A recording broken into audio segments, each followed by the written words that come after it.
Hello, Brother Monroe here. Welcome back to Ultimate Admiral Dreadnoughts, where we have 3 Kango class battleships, which, when they hit hard, as we discovered in the last episode. However, we have a lot more firepower arrayed against them. We've got the Dzerzhinsky, the Stavropol, the Kubyshev, and the Dvurtnat Apostolov. So we have some 410mm guns in here as well. And those should be able to make shorter work of this annoyance.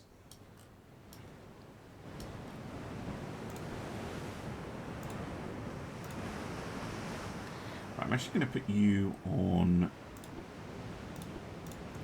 screening duty.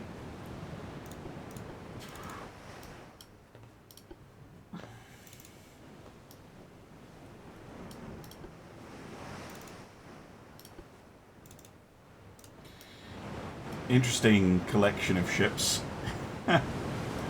Very interesting collection of ships.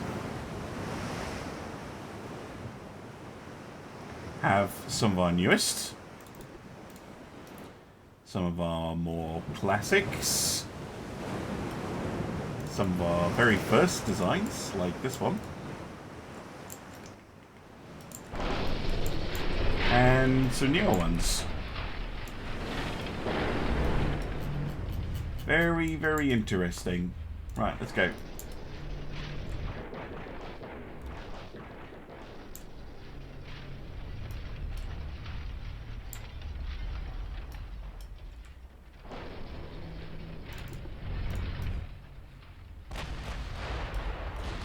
Enemy in sight.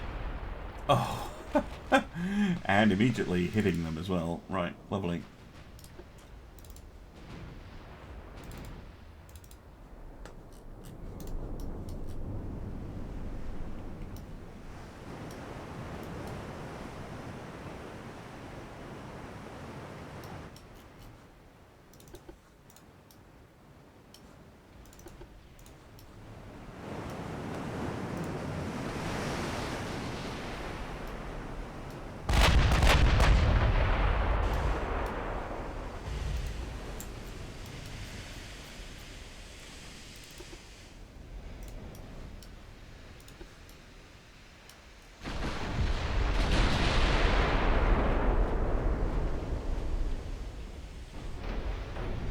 Now we've got all sorts of calibers here, which is very interesting. So we'll be able to check against 310, 360, and the 410mm weapons.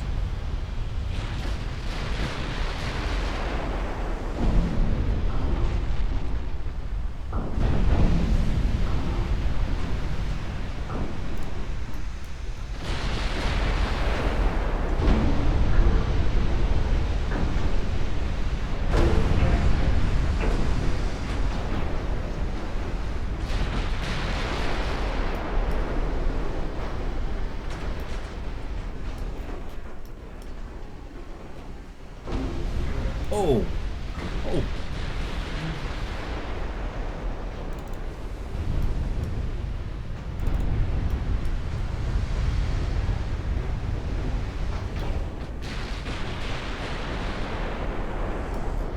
Looks like all 3 ships have taken oh my god, a battering. But none of them down and out yet. Destroyed main gun.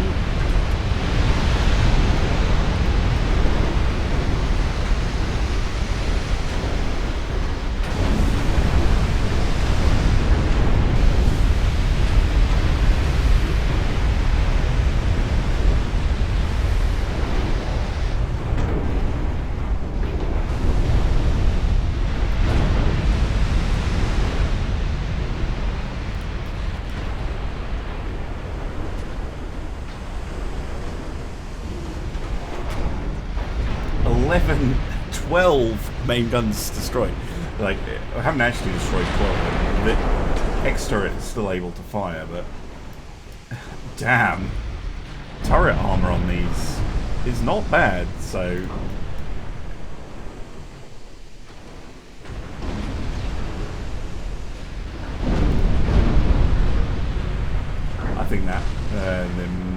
cow is done for. Yep. Down she goes.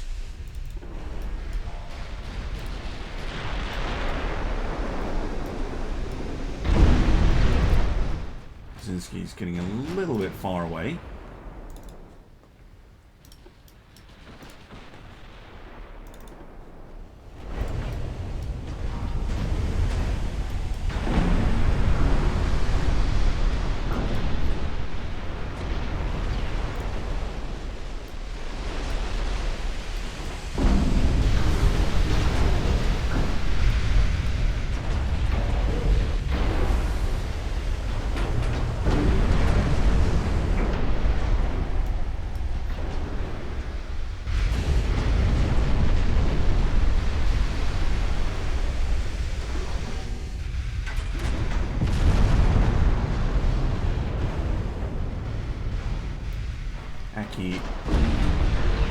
Really, I think pretty much done for.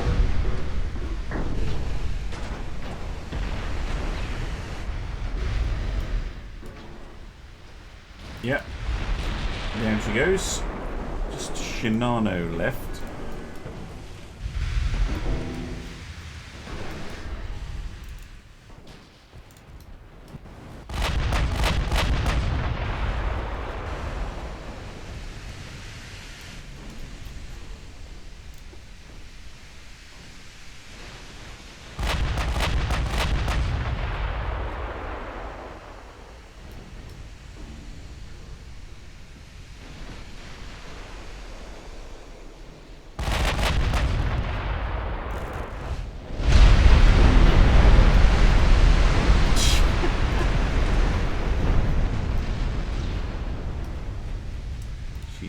Listing.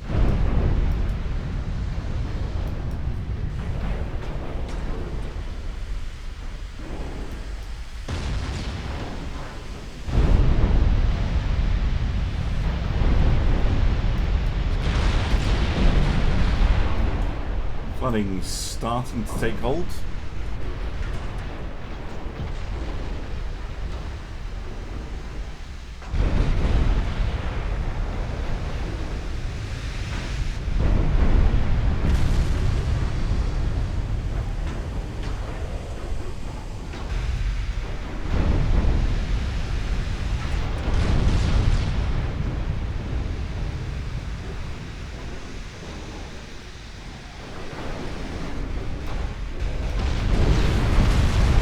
Down she goes. Good.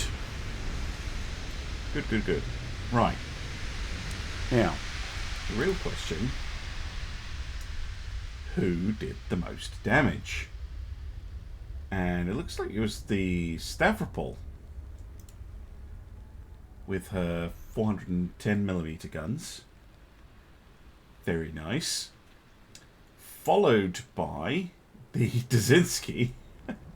With her 310s, and then both battleships doing similar amounts with their guns. Interesting, not the results I expected at all. See, the Aki took the most damage from the 410s. Yeah, it does. The game doesn't. Will just default them to their inch equivalent, so I'm converting. And this one was also the 410s. And this one was also the 410. So a conclusive victory for the 410 weapon. Very successful weapon designed by the committee there. Really, really powerful. That 410mm 50 caliber gun is certainly very effective.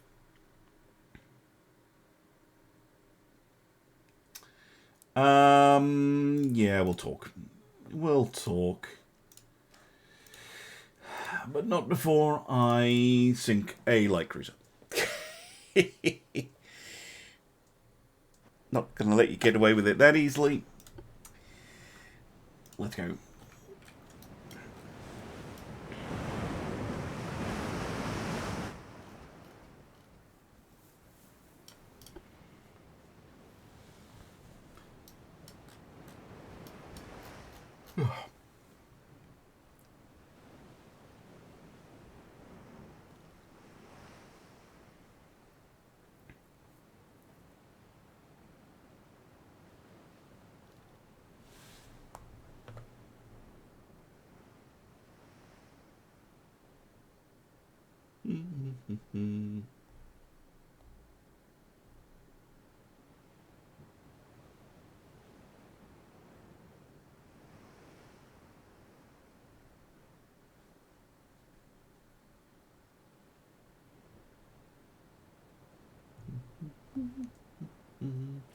Ghost battle.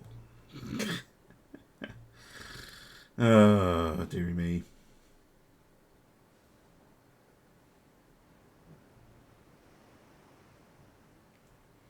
Yep, ghost battle end.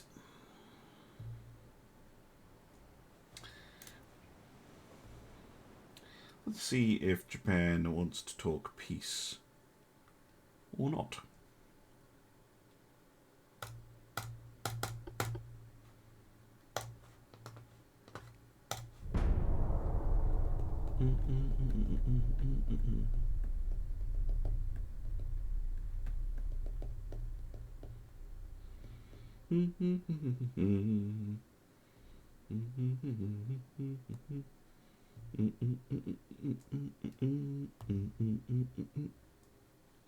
Hey, this is the thrilling content I normally cut out, by the way.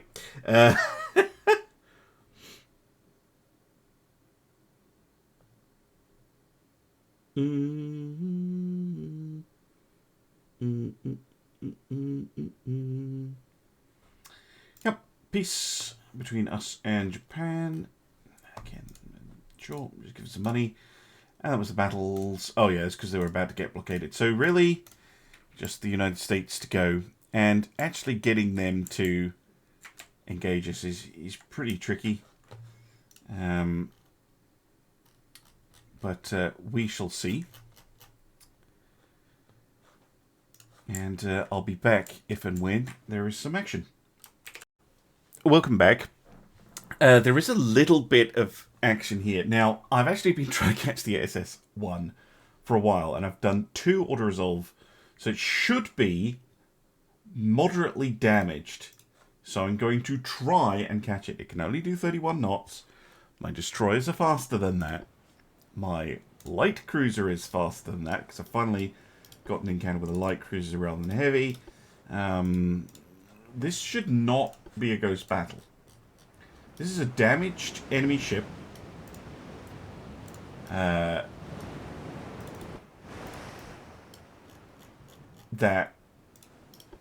should be low on fuel, because it's miles away from base. It's slower than mine. It shouldn't be able to run away. Or you should start me close enough that I can actually shoot the fecking thing. Yeah, it's all the way over there. I just saw a ping. Just saw a ping. How far away did it start? Like 40 kilometers?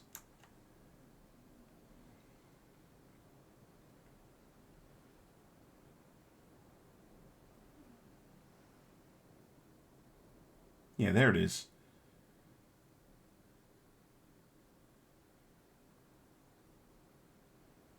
I normally end the battle here, you see. But maybe, just maybe we can catch it.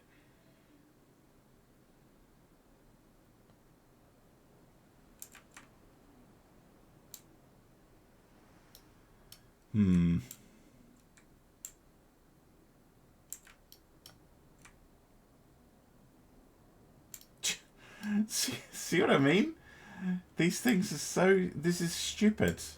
This is a stupid battle. Because this ship is damaged. Like, I understand how the game works. It just... I think it just picks a range pretty much at random. When you generate a battle. And if you are chasing something, it tends to roll higher on distance. Let's see, now known to times 10. But this is not fun from a gameplay point of view. Now, I play enough Dreadnoughts that I know that this happens. I know just to hit end battle after 30 minutes. This is an hour in game time now. We still haven't sighted the enemy. But I'm now in the shadow zone, which means that I'm not going to be able to actually fire because there's a bug. That means that once things get real messed up if you head out of the battle zone. That type of battle should not be happening. Just it's bad for the player. Like now it's like, oh, they've got heavy damage, but I can't catch them. Yeah, that I think those ghost battles, it's nothing to do with speed. I had a lot of people in my comments saying, oh, just build a really fast ship. I had the speed advantage there. I was a damaged vessel that was slower than my vessels. I should be able to catch and sink it. Start me in visual contact with the ship so that I can actually start firing straight away. That's the fix. Because, you know, sailing across open ocean for the few minutes that it takes to load the battle, sail around doing nothing, and then load back the campaign screen, that is, you know, breaking the immersion of the player. It's making the player frustrated and annoyed. None of that is good. So I do think that, I mean, I'm not saying immediately, but I think the devs do definitely need to take a look at those. Again, I don't know what's in 1.10. I haven't seen it yet. At the time of recording, it's not out yet. I'll be waiting until it's on the live branch, probably anyway, before playing it. But yeah, there's a lot to do. But I do think I mean, I don't know. I don't have a secret kind of link to the devs in terms of how they're thinking about the development of the game. But I think that their strategy is to get the game feature complete. So, you know, things like the whole map and mines and submarines and all the stuff that came with 109, the ship sharing, which I think is really cool. In 110, you know, these are all features that I think are on their roadmap, which is great. But balancing and bug fixing and polishing, there is a lot to do. I think the UI needs a little bit of work. The Naval Academy needs to be completely rebalanced. Big guns need rebalancing. The penetration mechanics need looking at. Turtleback and the resistance loop needs looking at. Submarines and how they function need a massive amount of work. Obviously they're new, but you know, mines, submarines both need serious balancing issues addressed with them. There's a lot to do. There's a lot of work, and I think the devs are aware of that because there's an awful lot of hulls still to add. People say, "Oh, why aren't we getting new hulls for this or that?" And the next, you can see where the new hulls are. If I go in here, does it show you yet? See that it says there, obsolete hull question mark? I should have had a hull there to become obsolete. New hull available, question mark. There should be a hull associated with that. So that's 2 just for Russia in the battleship lineup. So look, you've got 1, 2, 3, 4, 5. 5. So you've got 5 battleship hulls, or yeah, these are all battleships. So there's 5 battleship hulls missing for Russia, and 1,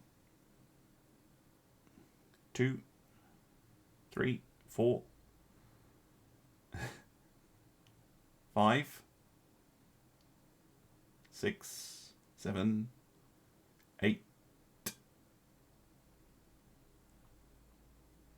9, 10, 11, 12, 13, 14, 15, 16,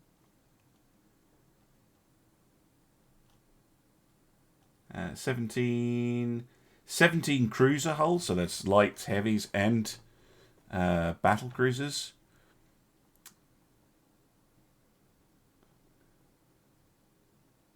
There's definitely an obsolete hull that we don't know about. So there's 1 destroyer, 2, 3, 4, 5, 6, and there's 6 destroyer hulls. You know, there's a lot of hulls that haven't. Wait, what? Why am I at peace with the US? Okay, this makes no sense. This makes no sense at all. None. Anyway, with that, and with the fact that I think that I think that I'm just getting war with the same 3 nations over and over again. It's just going to be USA, Austro-Hungary, Japan. It's not really that interesting. I think that given that we are now in an alliance with Britain and France, Germany and Italy do like us. They keep bumping up, and they keep asking for money for an alliance.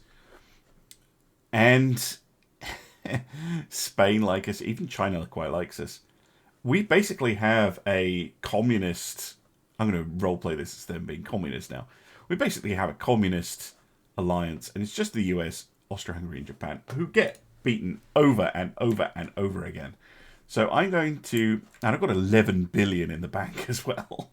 I'm going to say that the Soviet Union is victorious in converting the whole of Europe, because, I mean, let's face it, the Austro-Hungarian Empire should really have collapsed after all this. The whole of Europe is now gloriously communist. China is starting to lean communist as well. Absolute victory for communism. And the capitalist alliance of Japan and the USA are starting to collapse in on themselves. Just in general. Yeah, and I think I'm going to end the campaign here. I hope you have enjoyed it. I certainly have. I've certainly enjoyed the kind of viewer input. But I can tell now the campaign is starting to get a bit stale. I know that 110 is coming. And I have something else that I need to record before 110 goes live. So, thank you all very, very much for watching. And I hope to see you again for whatever the next campaign is going to be. And I have not decided. So it's going to be a surprise to you as much as it is to me. Bye for now.